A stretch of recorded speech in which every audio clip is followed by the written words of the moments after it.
to part 10. So part 10 is all about laying some track, this track in fact, that I have spent a very long time doing. So if you want to see what not to do and kind of hear what you should do, then continue watching this video. It is quite a long one, it's about 35 minutes in length, and it shows me making a few mistakes and suddenly remembering how to actually do stuff because I watched it previously. So I hand myself back to me when I've done some recordings previously. So I'm just going to start gluing down this 5mm closed cell foam that I've got here, because, well, getting to the point where I can start laying track, as I have now got this stuff. I've now got the set track that I was waiting for, and I've also got the fish plates. So they've all come from Hatton's once they've become in stock. The DCC Concepts foam hasn't yet arrived, however I'm considering going back to eFoam, seeing if they can actually cut this stuff the relevant thickness, and they do a bit of chamfering of edges as well, so I might give that a try because I can get hold of it quite quickly. I don't know how it's going to hold up in the garage over winter or over many years, but we can give it a go. So yeah, so I'm going to start doing a bit of gluing. Alexa, play music.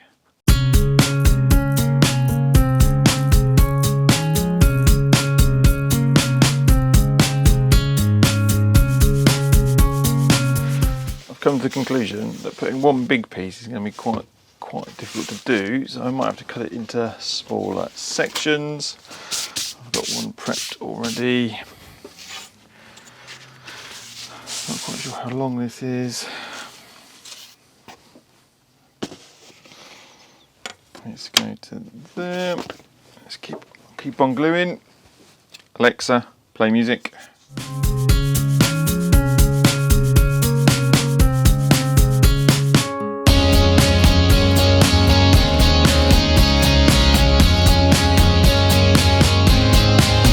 So copy decks does allow you to slide around a little bit, so you can position it quite nicely.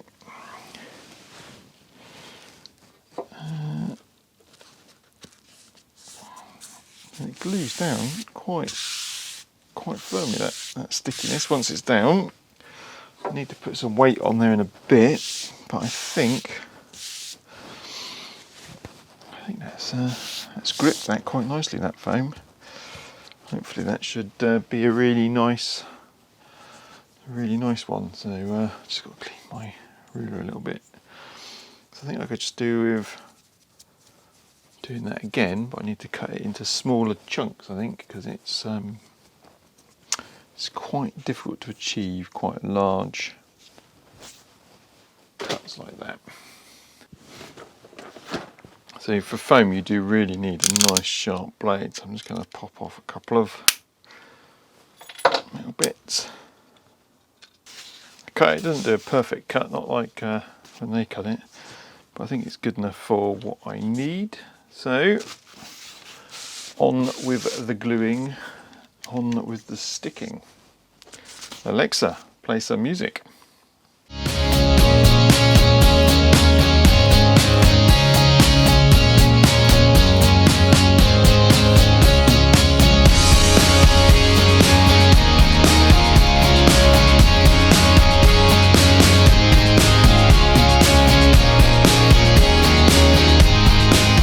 So as you can see, it's the glue copy deck certainly does grip that really nicely. It gives you a little bit of movement that you can use briefly before it kind of sets and grabs. I've got some other plywood that once I've glued this down I'm going to stick on top just to weight it down so you make sure it doesn't buckle up so whilst it dries. But I'm going to move on to the next section now. This square, I'm just kind of using the edge of the steel rule and sort of trying to make it square to that, and then just slide it along. I'm trying to keep it at a particular type of angle, just so hopefully it goes through the foam and doesn't drag the foam. So I think that is cut everything apart from just there. There you go. Is that fully cut? Nope, just joined a little bit there. Fully cut. Okay, so I'm just using as well, I'm just sort of offering that up and then putting my ruler in.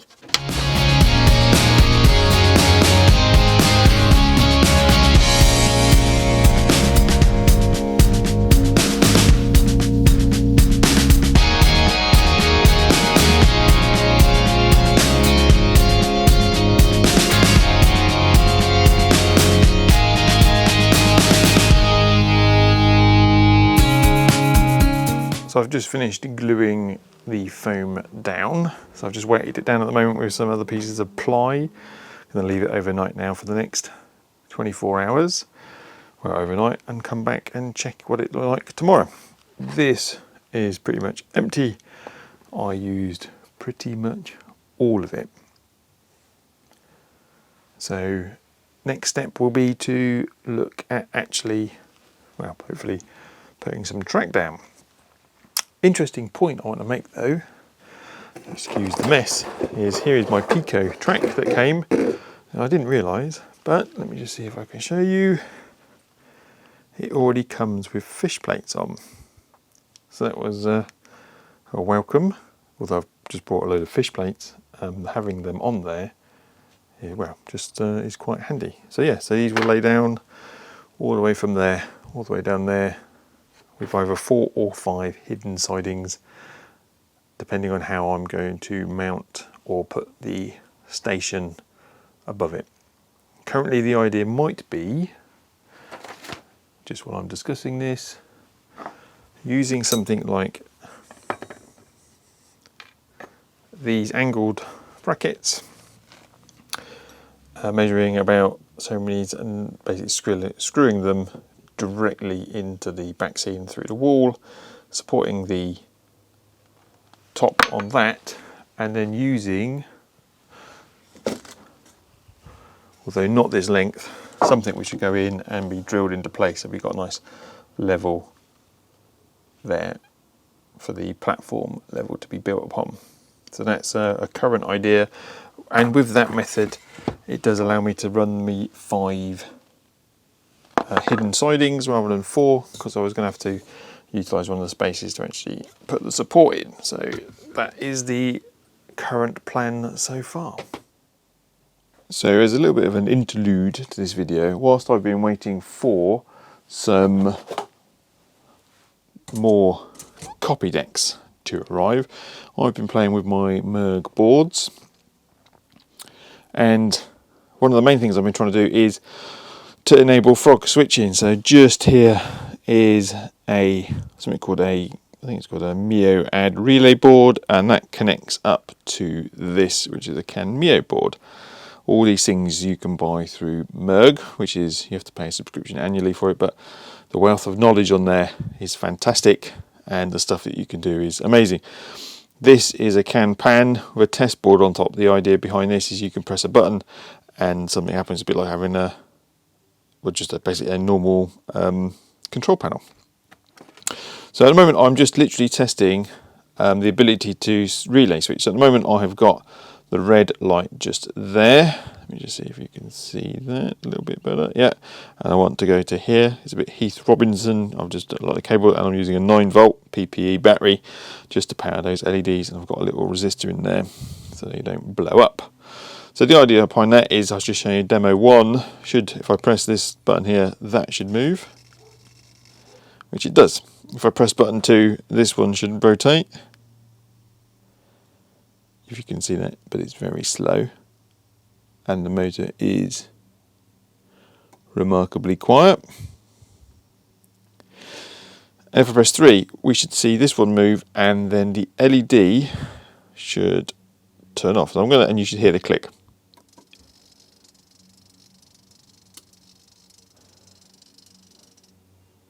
So there you go. Let's have a look. Yeah. So there's the yellow LED. If I press it again, it goes off. The red is now on, and away you go. So this is going to be acting as my frog switch in and moving my points. I said before, this is the previous version, this is the new revised, and I'm going to try to get some Hall effect sensors to put on there so I can get some feedback. So back to the task at hand. Today I am continuing with my track laying in my hidden sidings. For that I have been looking around at trying to work out the best way of connecting my bus to my track, as I've got quite a lot of that track. As you can see, I've got 1, 2, 3, 4, potentially 5 lengths of track against 5 widths of sidings.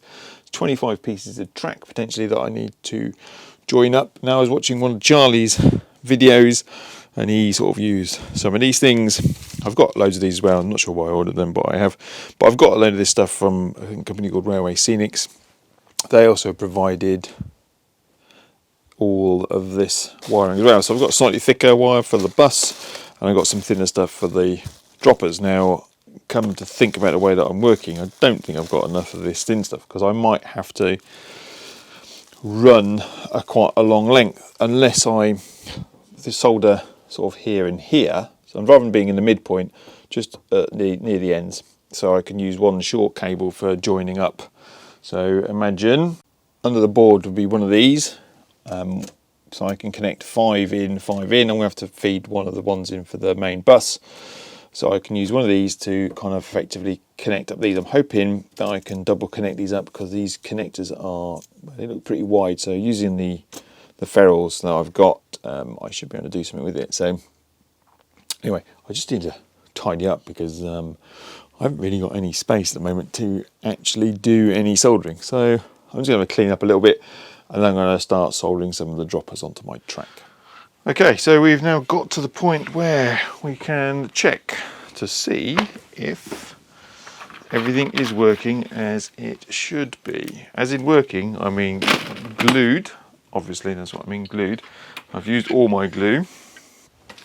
I need to buy some more glue to glue all this stuff with. So let's just move this out of the way and see where we've got to.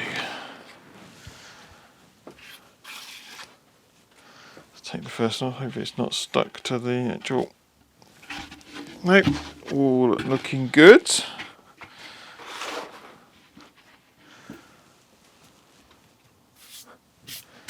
Bit of debris on top, I'm going to just take the top of this one off. I'm worried about that one, might have been a bit more glue on there, but it looks like that's glued alright.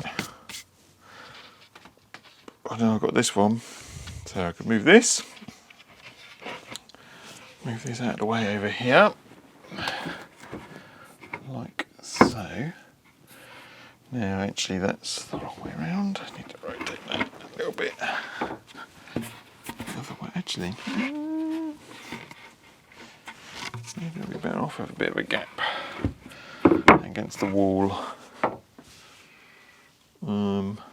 Maybe not. Decisions, people. I think I'm going to leave it like that because I was going to put a small. I wanted to put a small piece of wood here to stop any trains coming off. Let's just pull this bit off. Hopefully that is all right as well. Yep. So this looks like it glued on quite well.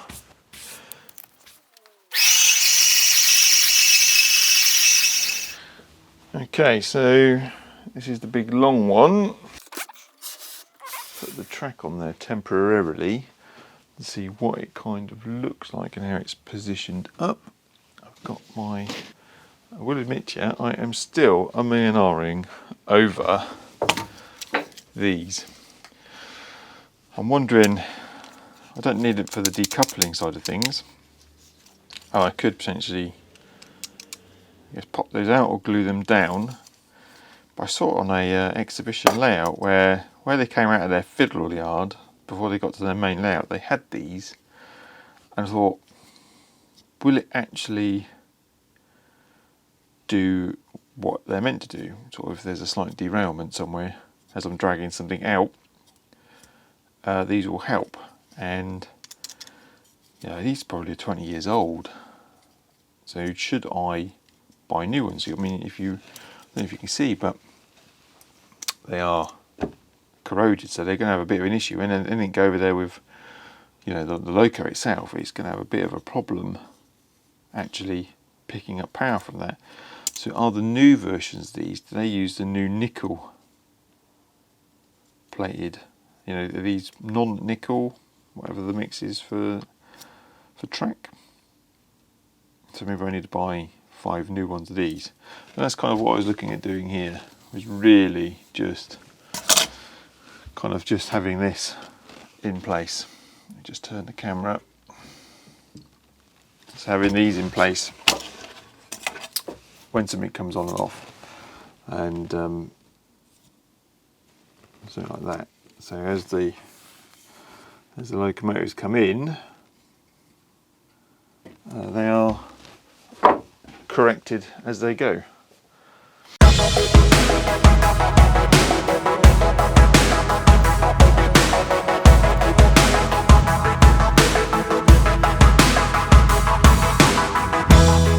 Track's in place, just mocked up, just loose, no gluing at this point, just to see how the spacing work. Let's also see if I can put a full length HST into those sidings and see how it all kind of plans out.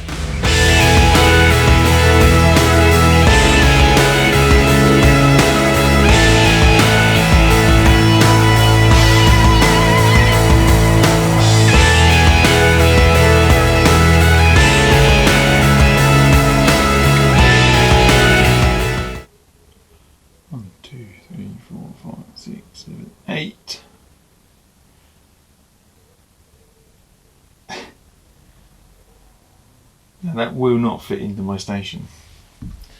So here's the question. Will it, or should I make it shorter? Less prototypical, because I'm not really worried about prototypical, but I'd like to see an 8 carriage HST running around my layout. I actually have got enough for the dynamic lines in blue, and I've got a Midlands as well. I actually have 3 of these things, and I have a Class 800 as well. I think that would look really nice. I won't have to put it away. It'll sit in a hidden area, and job done. Thoughts? Let me know.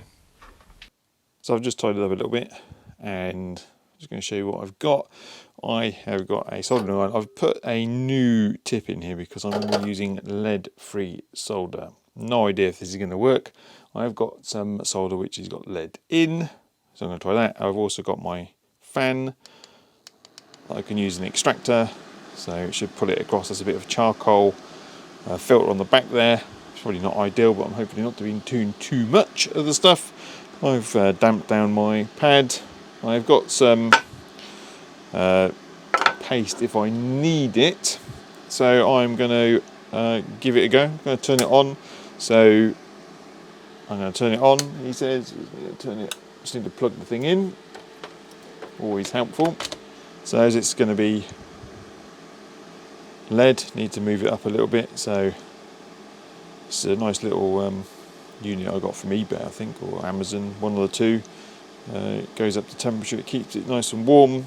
It comes with this thing, but I tend to use my own little stand for that. I've got one of those which are quite handy for dipping off. And just wait for it to get a temp. It takes a little bit of time to get there, so I shall give it a shot and report back.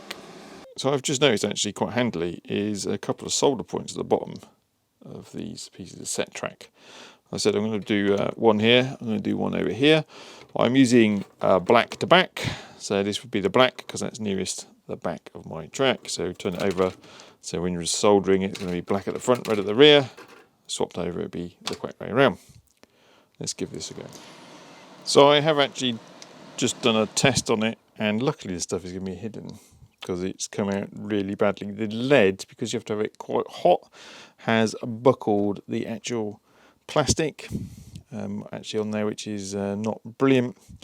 So I think I'm going to change my tip and revert back to the leaded solder because it runs at a much lower temperature. Flows are much easier as well. So yeah, it looks like that is what I'm going to do.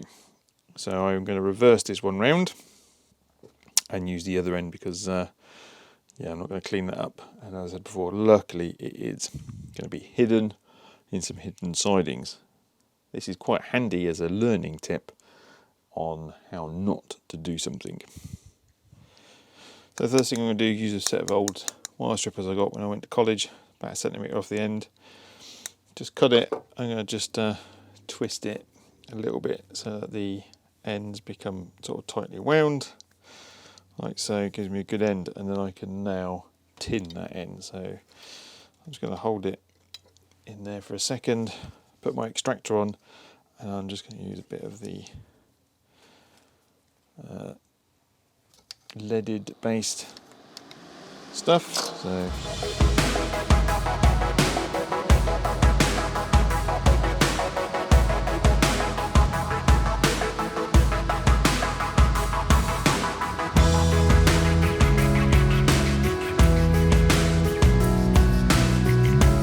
so I'm now just going to try to tin up a couple of these points just here to see if I can actually get that to do what I want to do. We're at 282 degrees and I've just forgotten one thing. Because I want to run the wires centrally, I just need to cut off these little bits of plastic here and here, just so that you can get the wires in easily, like so. And now it's attempt number 2. So it's not flowing. Okay, so that's an issue.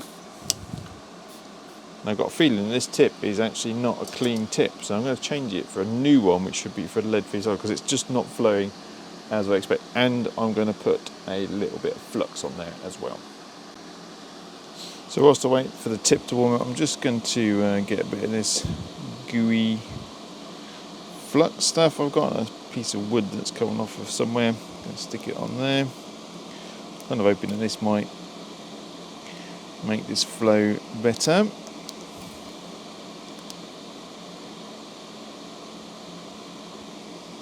So one of the things I did originally was I did actually solder a load of stuff to fish plates.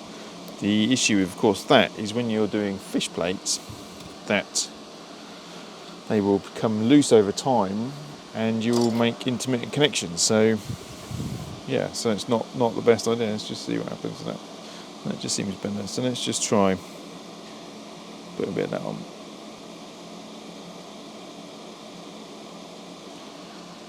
It's not as much as I wanted on there, really, to be fair, but I've got some on. Even that is causing a little bit of melting occurring on the actual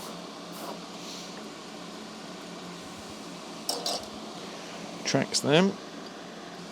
I've got my dropper wire, which is kind of the, I don't know if it's the recommended length. I'm going to put a little bit of a kink in it because I don't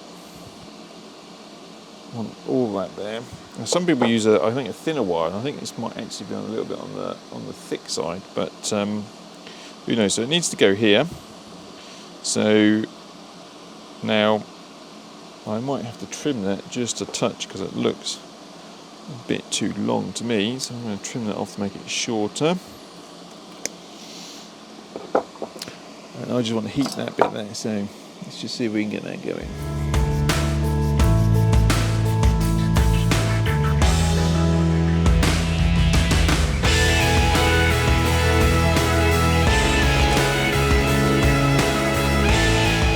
I think I might have to go for something slightly different, which I'm not sure if I've seen that before, where people remove the actual sleepers and then put them in after the fact as like fake ones.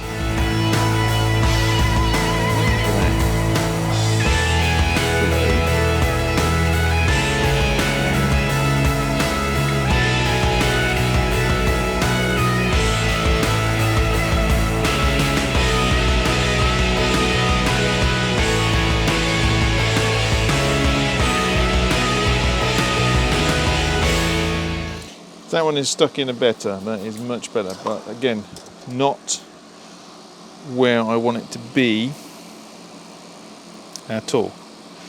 So again, not my greatest hour. So I've just cut away that section just there. There's not too much of an issue with that. So I can always put that back in. Now I've got a bigger space to actually work with, which will be useful. I think there's actually more solder left on the tip there. So I've just put a little bit on, put some flux on there as well. So I've just got to prep up a black cable.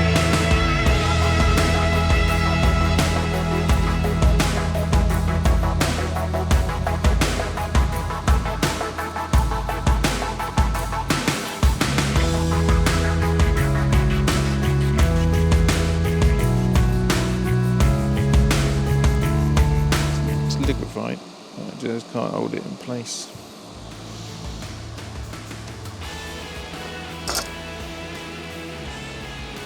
Swacked up the temperature a little bit more, so that has gone down on there. So let's prep up another.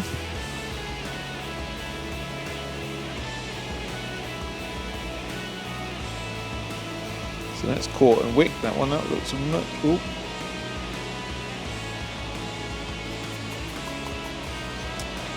So that actually does look a much better soldered joint. I don't know if you can see on the camera, it did flow, it seemed to catch a little bit as well on the actual wire, so that does look, and it feels actually a much tighter connection, so I'm quite happy about that. So anyway, I'm going to carry on doing all the other ones. I think that's enough of me whittering on about soldering. I'm sure there's a lot of experts out there, and if you've got a comment you want to say that I am using too thick a gauge wire, to be honest with you, I'm not sure what it is, but I will put it on the screen to say what I have purchased for the droppers. So yeah, so that makes it a lot easier. Annoyingly, that won't be able to fit back on quite in the right spot, so I'm going to have to work out something when I actually go to the actual kind of visible track. How I wire that up and solder it will be interesting.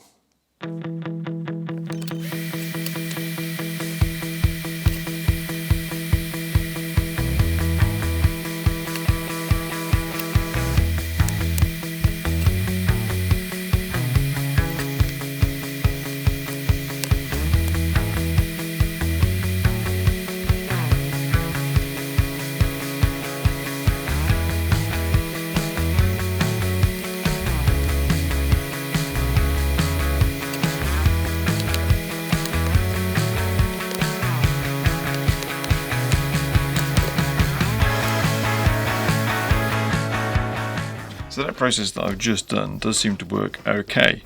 Basically mark up those, pull them apart, solder everything on, push them back. And I think that is what I'm going to do from now on. So I won't film everything because that would be a bit dull. So I'm going to carry on and see if I can crack through all this track. Back in a bit. So I finished doing all of the soldering, well most of it onto the backs. This is what I've done in the end. And it's a case of what am I going to use to mount it up. So I've got some of these. Again, I saw these on Charlie's. And these are from from these people, hang on. From these people. Railway Scenics. But I found them from there, you probably get them from loads of places. The reason I'm using these is I've been using these little ferrule ends for quite a while. So the idea behind using the ferrules is that I can trim them up, stick them in, and I'll show you in a second they should fit in there as well. So again with my trusty little stripping tool, I'm just going to take that off, spin it around. You can pick these up anywhere really. I mean, I think mine are all from probably eBay. So this is a 0.75 of a mil ferrule. You need one of these little tools, the ratchet tool, and basically you just pop it into the gripe into the vise like so, and let's get it in focus, and then you just pinch it.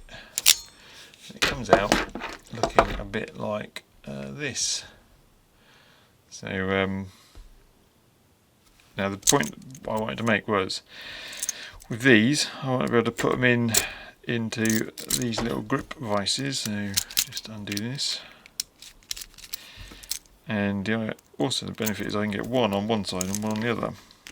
So these are straight through pass-throughs. So the theory is something along those like that. So I've got 2 sets of track. This will be mounted, I'm just going to move a few bits up. Imagine under the baseboard. This is under the baseboard. So I'm going to have 2 of these. I'll just do the other one. Let's just pop this out as well. Something along those lines.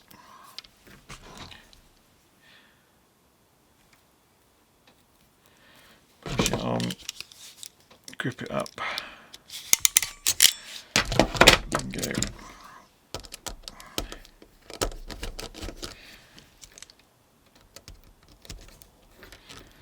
Pop them in there like so.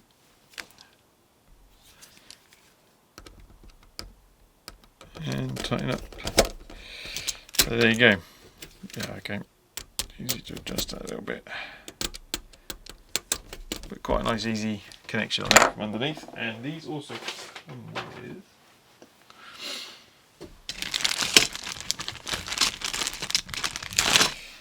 with these things. So I could break these off, 5 at one end, 5 at the other, and then loop that in with the main sort of bus cable in. So you can imagine that would be wrong, but you've got 1, 2, 3, 4, 5. Away you go.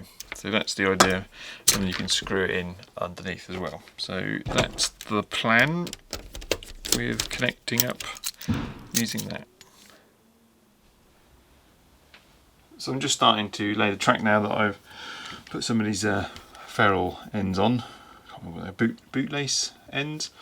I've already laid 1 piece of track as a test, and I'm going to lay the next. So I've got my Copydex glue. As this is not going up any slopes or curbs, I'm not going to pin them, I'm just going to literally glue them down and weigh them down. I've had to pull the board a little bit away from the edge, because where I did my original piece of test track, which I've just put down and glued, I realised that when I push the board back flush, obviously the actual droppers get caught between the board and the frame underneath it, so I've had to pull it forward a little bit, which has caused a little bit of an issue with kind of, I think, how I'm going to potentially do things. But anyway, that's the trials and tribulations of a model railway, as everybody will know. So let me just start marking up the holes and drilling them.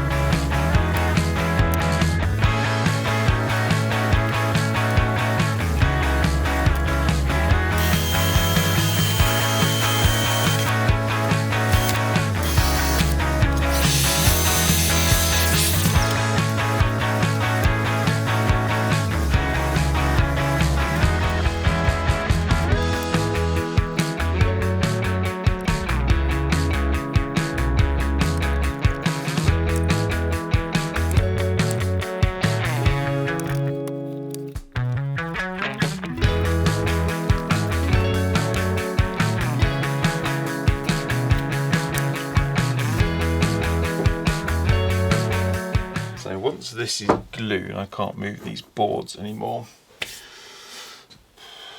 which is rather tasty. So I've got to the stage where I am looking at wiring up the track. So I think I mentioned this before, but Charlie showed me, or on his videos, he had these, and I'm using these at the moment to connect underneath the baseboard.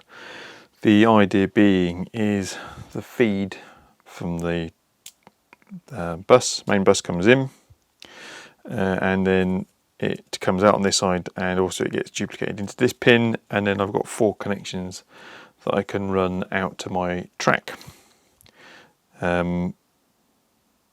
But I'm actually going to be doubling up, as I showed earlier. I can put 2 connections in at a time, so this gives me 5 or 10 connections on this side and 10 over here.